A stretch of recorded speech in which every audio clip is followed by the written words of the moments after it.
Massina maine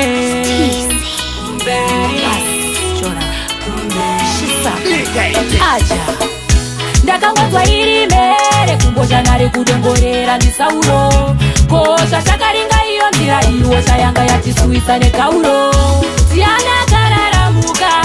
muka mwana waStembeni chiwo chakusisina uringwendesa ngoma isusu toendesa mberi tiana kararamuka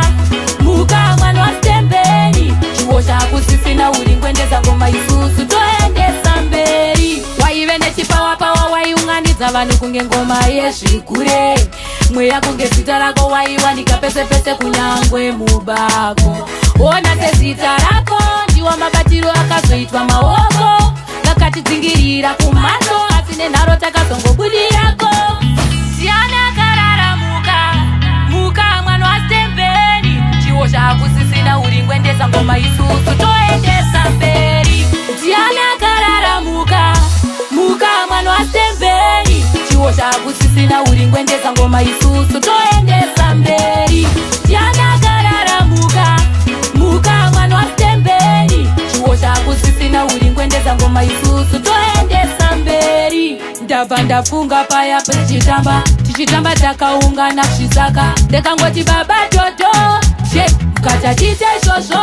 television kusvika penshini batai bababa batai mwana uyo kuitira kana ndafa ndirinyerera tiana kararamuka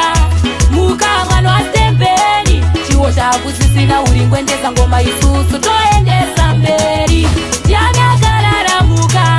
muka mwana waStembeni chiwo chakusisina uringwendesa ngoma isusu toendesa mberi waive nechipawa pawa waiunganidza vanhu kunge ngoma yezvikure mweya kunge zita rako waiwanika pese pese kunyangwe mubako ona sezita rako ndiwo mabatiro akazoitwa maoko vakatidzingirira kumhatso asi nenharo takazongobudirako tiana kararamuka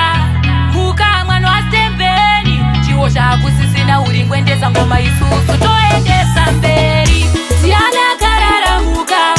muka mwana waStembeni chiwo chakusisina uringwendesa ngoma isusu toendesa mberi tiana kararamuka muka mwana waStembeni chiwo chakusisina uringwendesa ngoma isusu toendesa mberi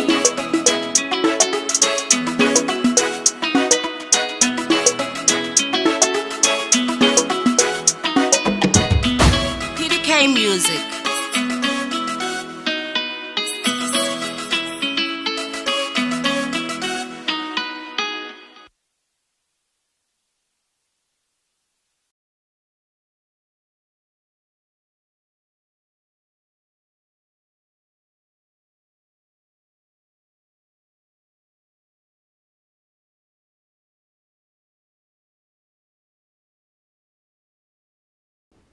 Zimdaily upload.